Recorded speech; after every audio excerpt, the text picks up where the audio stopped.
New AP poll out for college basketball. LSU ranked number 19 in the nation as of this morning, one of only 7 remaining unbeatens in college basketball. They go to Atlanta and finish off Georgia Tech 69-53.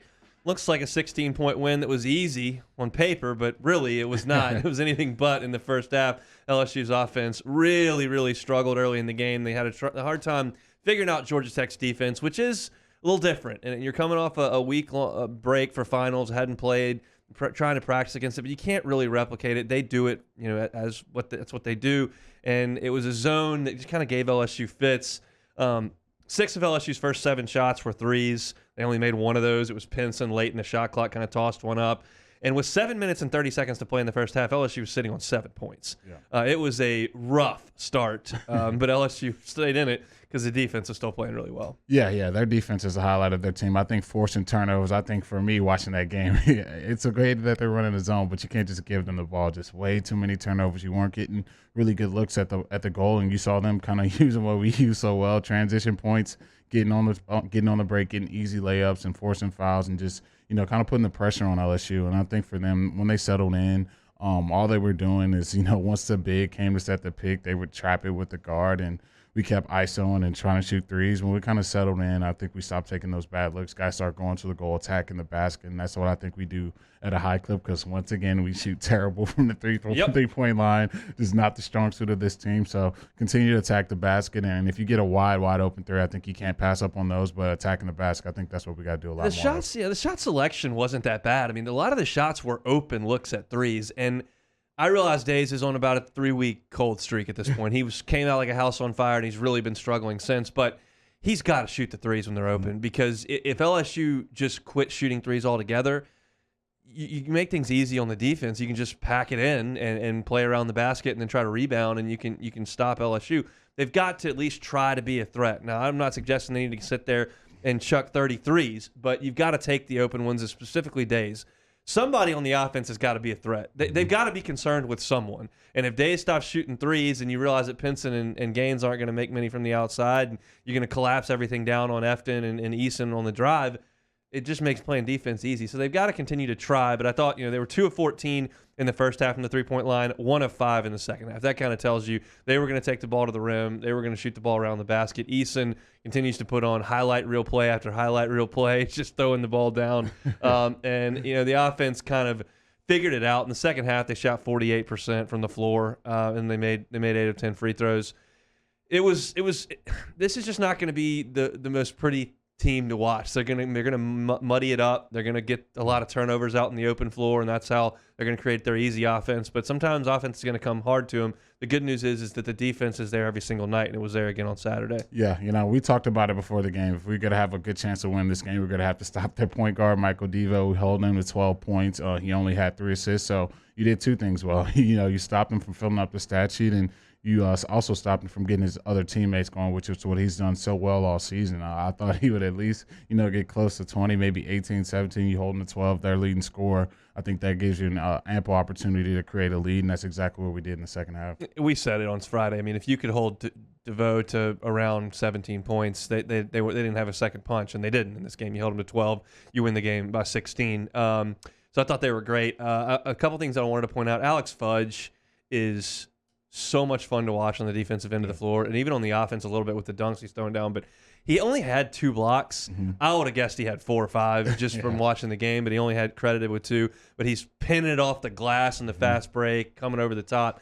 He's got, I said this on the podcast earlier this morning, he's got some Tyrus Thomas tendencies to him. He's really raw on the offensive end. He shot a floater that was not even close at one point, but the athleticism and the length, the size, he's tough to deal with. Yeah. I think Tyrus can knock it down from the perimeter a little more than I've seen from Fudge. But as far as athleticism go, and shot blocking and just getting dunks, getting by the goal, I think he's right there with him. And I think him understanding his role in the offensive end, less floaters, more hanging out on the short elbow and getting those dump ball passes and attacking the basket, which I think he can do with the best of them. That's why the defense is so well. You got so many guys that can defend multiple positions, so many rim protectors. Guys are playing the passing lanes like insanely. It's a tough defense, man. We kind of wondered about it because of the level of competition, but I think they've showed it time and time again that their defense is definitely going to be the strength of this team. 5 guys with 2 steals in this game. It's not just one guy who's an elite on-ball. It's the entire unit, and they go ahead and they force 24 turnovers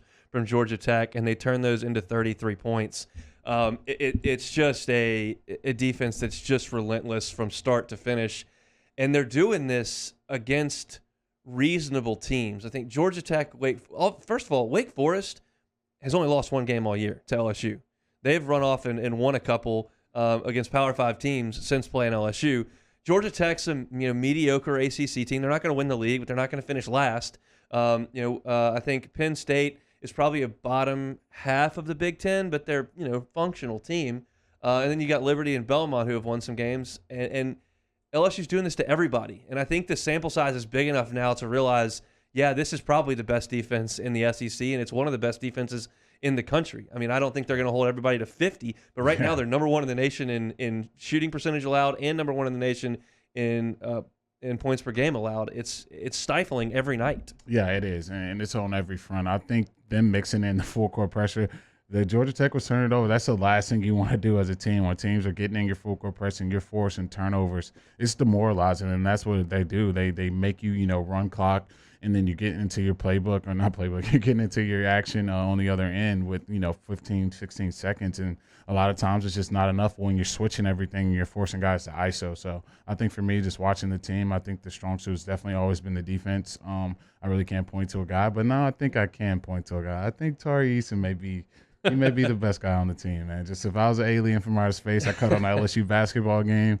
That dude is different. So I'm sorry, Darius. Tari's been buzzing a little bit lately here. The defense, one thing that I've noticed when I'm watching this team play defense is they overplay some things and take chances to get steals and play really aggressive like that. And Gaines is trying to wrap around and poke the ball free. Eason trying to jump passing lanes because they know even if they miss and the guy gets by him, there's protection back behind him. Mm-hmm. That's the biggest difference in the last couple of years.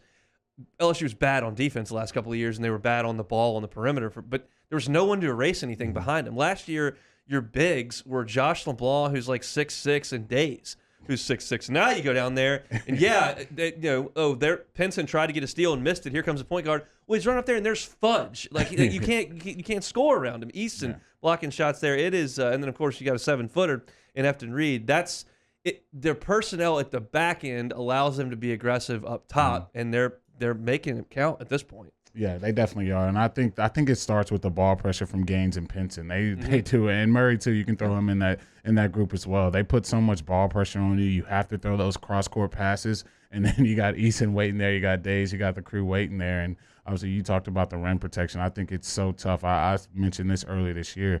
Once you do beat someone off the perimeter, they're rotating so fast and making you either make a quick decision, you better dump it off. But if you throw a weak layup at the goal, it's a great chance it's not going in there. And that's exactly the rim protection you want to need to have an elite defense like we have. Another stat I like, and this will probably wrap things up on discussion for this game, is I know that Pinson and Gaines aren't shooting the ball well from 3. We're well aware of that. But they're getting to the line, and they're making those things count every single game. Gaines made all 4 of his free throws. And Pinson went 6 out of 7. So those guys went 10 for 11 from the free throw line, which is great to have those guys confident from the stripe because LSU hasn't played a lot of close games, only 1. But when you get into them and those 2 guys are your ball handlers and you need them to ice the game and make free throws at the end, they've shown that they're going to do that. So another good win for LSU, as I mentioned, ranked 19th in the country now, one of 7 teams unbeaten in college basketball. That will most certainly continue tomorrow with a very, very poor Northwestern State team that comes in. But another little test coming up on Saturday up in Bossier City against the Louisiana Tech Bulldogs,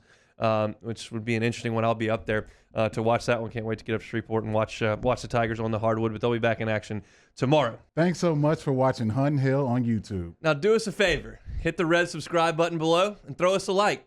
We'll see you next time.